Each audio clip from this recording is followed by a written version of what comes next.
How are you all? Welcome to Pal Arensal in Andorra for the Mountain Bike World Cup. And basically the intention of this video today is to do another bike review with some of the most powerful machines around here.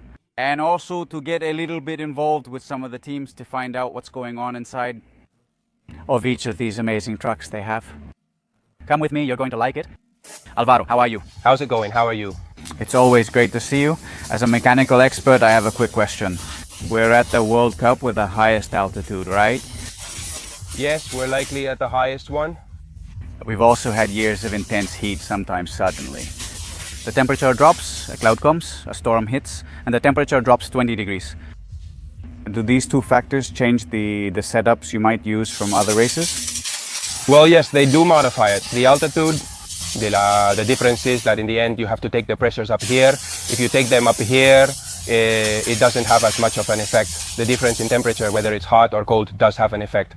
So in the end, if we've done a setup with temperatures at 6 degrees, for example, with pressures at 6 degrees, well, obviously what we have to do is take those pressures again right before they go out. If the temperature changes a lot, if it changes just a little, it's not that important, but if it changes a lot, then yes. Moving from shade to sun makes a big difference. Then what I do is, if the temperatures are high, I do change the oil, especially in the fork, sometimes with a bit more fluid, sometimes less, it depends. But we usually do that, not just due to altitude, but mainly because of high temperatures. Okay, Alvaro, tell us about what you mentioned, which has already come up. The prototype phase is over, it's already for sale, but you've spent time testing it. Yes, almost a year, a little over a year. Well, they're the new ones. Tubular insert, right? Which in the end, as you can see from the shape, is quite... It looks like a snake. Yeah, basically it looks like snakeskin, right? There are two models, let's say this is the SL, which is a little thinner. Then there's the one they call DH, which is a little thicker. And in the end, the idea is to have, if we look at it this way, right? Well, to understand it a little, it's to have the maximum protection over the tire. Regardless of later other factors that we try to keep in mind, but basically that's the idea. The compound, completely different from the inserts that make up 90% of the market, is a compound that's a little more, let's say, a plastic, to make it clear, hard plastic, okay? Using an insert from the same brand gives you nearly 90% more protection. And then we also managed to lower the pressure a little more, okay? And in the 3 rolling or displacement tests we did... The rolling resistance? The rolling resistance, right?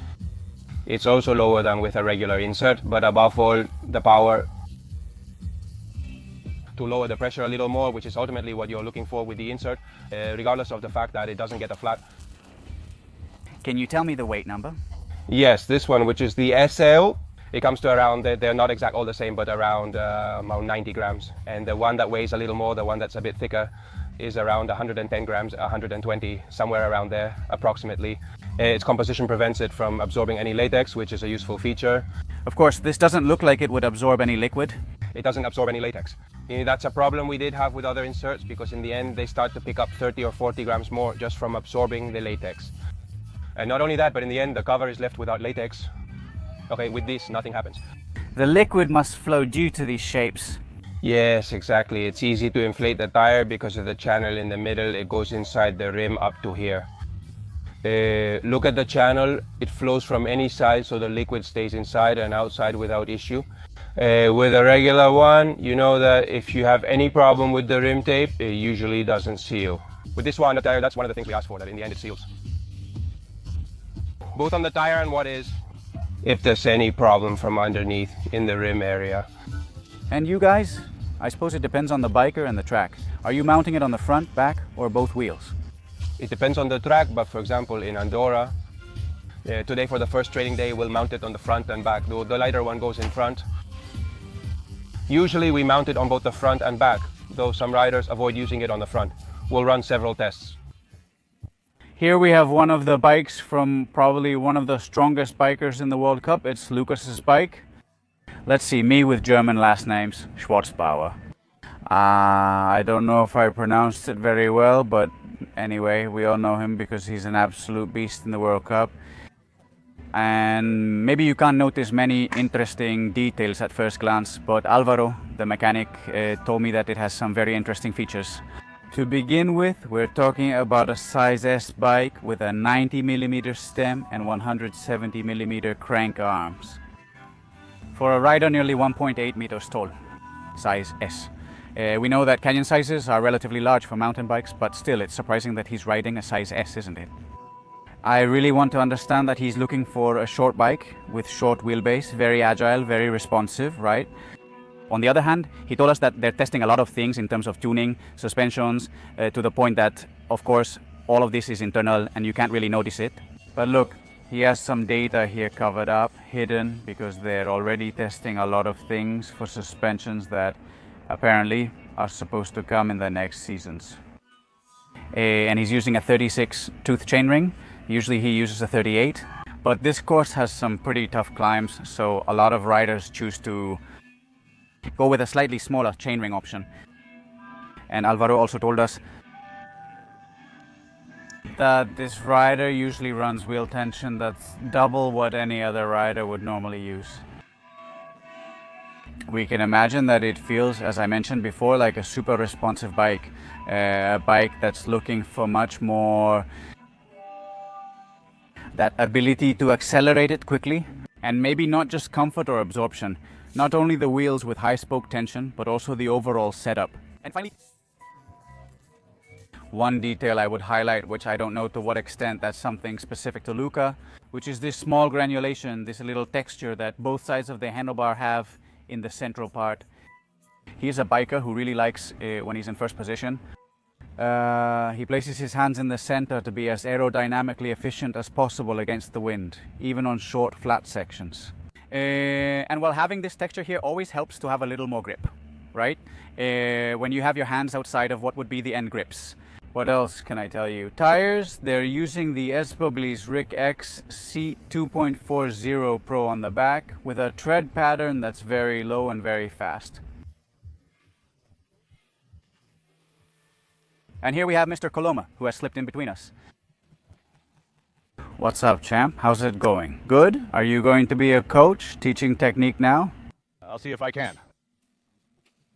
I think a bit of technique, you know? For now, with them, I think so, although we'll see. With the guys, not so much anymore. Well, will you be around here later? I'm around here. Will you explain things to us? Okay, any news? I'm sure there is. Sure. Can you explain the machinery you use on the short track, your setup and your preferences? Why the long one and not the short one? Well, since in the end, I chose the link race. In the end, the bike we have to race with on Sunday. What I conclude is more thinking about the short track, actually more than thinking about the short track, thinking about Sunday's race, that coming on the 120 course, which is a very demanding descent, that always, it's better to rest a little with this kind of model. And well, today the only thing I changed a bit compared to Sunday's race was the tire, with less tread, mounting the one without Aspen ST at 240. Looking ahead to Sunday, I'm still unsure how the track and weather will be, so I don't know if I'll use Aspen ST or regular Aspen. I think it will be the regular one, because in the end it has a little more margin for error, and you can make more mistakes, and it always has more grip. And well, in the end, 120 front, 120 rear, and that's it. A power meter on the pedals, new Shimano XTR electronic, and down we go.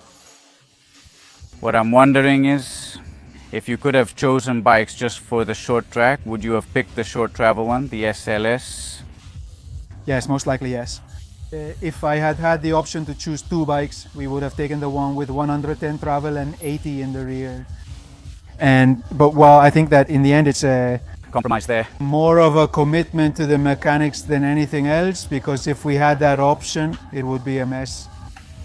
Setting up a bike for 20 minutes, setting up a bike for another day, training.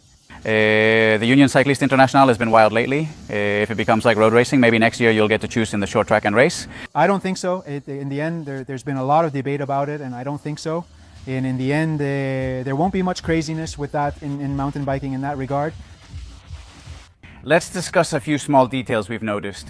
The first thing is the giant Anthem, Hatterley's prototype, which is back there.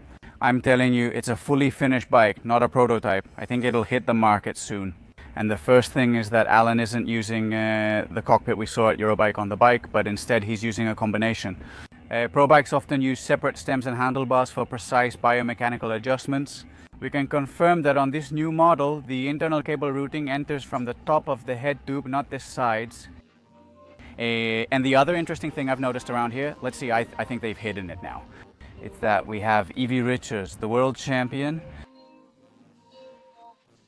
with the top fuel. That's right, she's not using the super caliber, but she has two top fuels on with rainbow colors, with traditional wheels, traditional Bontrager spokes, and the other one, which has more standard colors, has wheels with textile spokes. And she's training all day, going back and forth, changing some wheels, changing others. Look, in fact, we have them here disassembled. They've taken off the tires. Look, there they are. The wheels with the textile spokes. We'll see what setup she uses for the race, but it's been interesting watching her make changes and test things all morning. We were lucky to get Tammy's bike, the Austrian rider. From Mondriker Factory Racing, let's check out its components. Obviously here it's all in on everything related to SRA, M and RockShox. The T-type with the 1052 in the back with a Quark power meter in the front. 165mm cranks for this rider, who obviously has a shorter stature than many male riders. Some HT pedals that suit her very well, with the same blue as the frame. Of course, also the seat post, the new wireless dropper from RockShox Full Fly Attendant. Both front and rear. As for the wheels, they have the legendary Mavic Crossmax in their latest version, supporting two maxes in 2.40. In this case, Tammy seems to have chosen Aspen, both front and rear, just Aspen with 170 threads per inch in 2.40. And well, if there's something I really like about this bike, it's the cockpit. The on-off cockpit, which is pretty much what we're used to, since cockpits are usually thicker and so on. Here they've managed to create a single piece for the stem and handlebar. Very stylish, very slim, very refined. I'm really surprised by Tammy's brake lever position because it's very low, almost completely vertical. And well, personalized little details like the batteries, all the RAM batteries, and well, they're perfectly customized with the flag and the name of each biker. I guess this also helps the mechanics have better control over the batteries. And here we have another interesting sticker that says built by Calavera, who is the mechanic. I thought it was funny, there's a small part.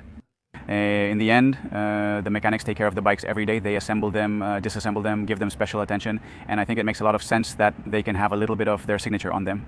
Like an artist painting on the bike competitor's ride.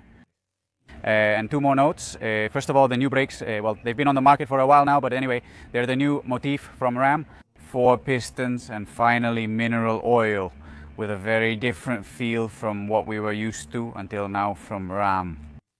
And what would be the cherry on top is the Zero system from Mondriker.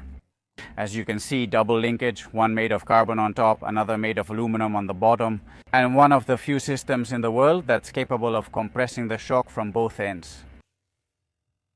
And honestly, if you've never tried a Mondriker, it's something that should motivate you to give it a try. So if you find a fair, go to Sjoter or a store, whatever it is, a test unit, try this suspension system.